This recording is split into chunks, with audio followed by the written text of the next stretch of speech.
మన పురాణములు. Radio city మన పురాణములు అంటే మన కథలు. ఏకచక్రాపురానికి దగ్గరలో ఉన్న అడవిలో ఓ కొండ గుహలో బకాసురుడు అనే రాక్షసుడు నివాసం ఉండేవాడు. ఇవాల్టి మన రేడియో సిటీ మన పురాణాలలో ఆ రాక్షసుడి గురించి తెలుసుకుందామా?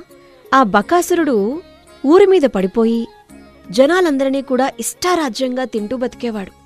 వారేమో కాదు అనలేక ఒకానొక సందర్భంలో ఒక ఒప్పందాన్ని కుదుర్చుకోవడం జరిగింది.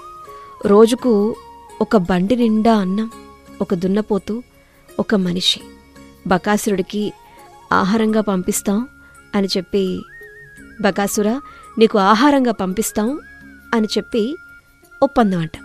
ఏమిటి, మీకు కూడా సింహం కథ గుర్తొస్తోందా? ఆ కథకు ఈ కథకు కొంత సారూప్యత కనిపిస్తుంది కదూ. అవును. అయితే ఒప్పందం ప్రకారం బకాసురుడికి ప్రతిరోజు కూడా బండెడు అన్నం, ఒక దున్నపోతు, ఒక మనిషి ఆహారంగా వెళ్తూ ఉండేది.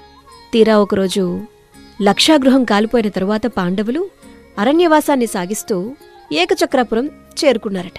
వాళ్లందరూ ఆ ఊరు చేరి ఒక చెట్టు క్రింద విశ్రమిస్తూ ఉండగా దగ్గరలోని ఇల్లు, ఆ ఇంటి నుండేమో పెద్ద పెద్ద ఏడుపులు వినిపిస్తూ ఉన్నాయి వాళ్ళకి. ఆ ఏడుపులు విని ఆశ్చర్యపోయారట. ఏమైందో ఏమిటో అని చెప్పి పాపం కుంతీదేవి ఆగలేక ఆ ఇంటికి వెళ్లి తలుపు కొట్టి, ఏవమ్మా ఎందుకంతలా దుఃఖిస్తున్నారు, విషయం ఏమిటి అని చెప్పి అడిగిందట. అప్పుడు ఆ ఇంటి ఇల్లాలు బకాసురుడి వృత్తాంతం మొత్తాన్ని క్లుప్తంగా చెప్పిందట.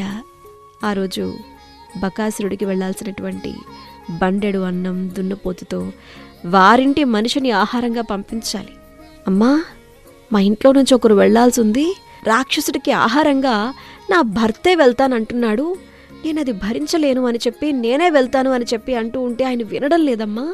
మా అమ్మ ఏమో మీరిద్దరూ వద్దు నేను వెళ్తాను అని అంటోంది. ఇక మా అబ్బాయి అసలు మన ఇంట్లో వాళ్లే కాదు, ఇకపై ఎవరు కూడా రాక్షసుడికి బలి కాకూడదు, కాబట్టి నేను వెళ్ళి ఆ బకాసురుని చంపేస్తాను అని చెప్పి అంటున్నాడు అని చెప్పి బాధపడుతూ చెప్పిందట. అదంతా విన్నటువంటి కుంతీదేవి, ఇక నువ్వు బాధపడాల్సిన పనేం లేదమ్మా, నిశ్చింతగా ఉండు, నా కొడుకు భీమసేనుడు మహాబలవంతుడు, బకాసురుని చంపడానికి భీముడే తగినవాడు అని చెప్పిందట. ఆ కుటుంబీకులు ఎంతగానో సంతోషించారట. అన్నాన్ని సిద్ధం చేశారు. భీమసేనుడు అన్నము దున్నపోతులతో బకాసురుని దగ్గరకు వెళ్లడం జరిగింది. భీముడు మొత్తానికి అడవికి చేరుకున్న తరువాత ఆయన తీసుకెళ్లినటువంటి ఆహార పదార్థాల్ని ఆయన తినేశాడట. ఇంతలో బకాసురుడు కోపావేశంతో వచ్చి, నేను ఆహారం కోసం ఎంతసేపు ఎదురు చూడాలా, ఎక్కడుంది నా ఆహారం, ఏది అని అడిగాడట. భీముడేమో మహా నిర్లక్ష్యంగా, నీకు భోజనం తెచ్చేవాళ్ళ కనిపిస్తున్నానా అని చెప్పి ఎదురు ప్రశ్న వేశాడట. బకాసురుడికి ఆ ప్రశ్న వినటంతో కోపం ఇంకా ఎక్కువైపోయింది. దగ్గరలో ఉన్న ఒక చెట్టును పెకిలించి భీమసేనుని కొట్టబోయాడు.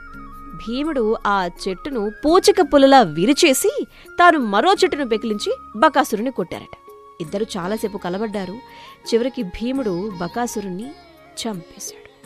కుంతీదేవి మాట్లాడిన కుటుంబీకులు భీమునికి కుంతీదేవికి కూడా పాదాభివందనం చేశారు. వాళ్లే కాదు, ఏకచక్రపురవాసులందరూ కూడా మీ రుణం ఈ జన్మకి మేం తీర్చుకోలేము అని చెప్పి చేతులెత్తి దండం పెట్టారట.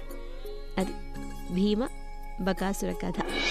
Radio city podcast.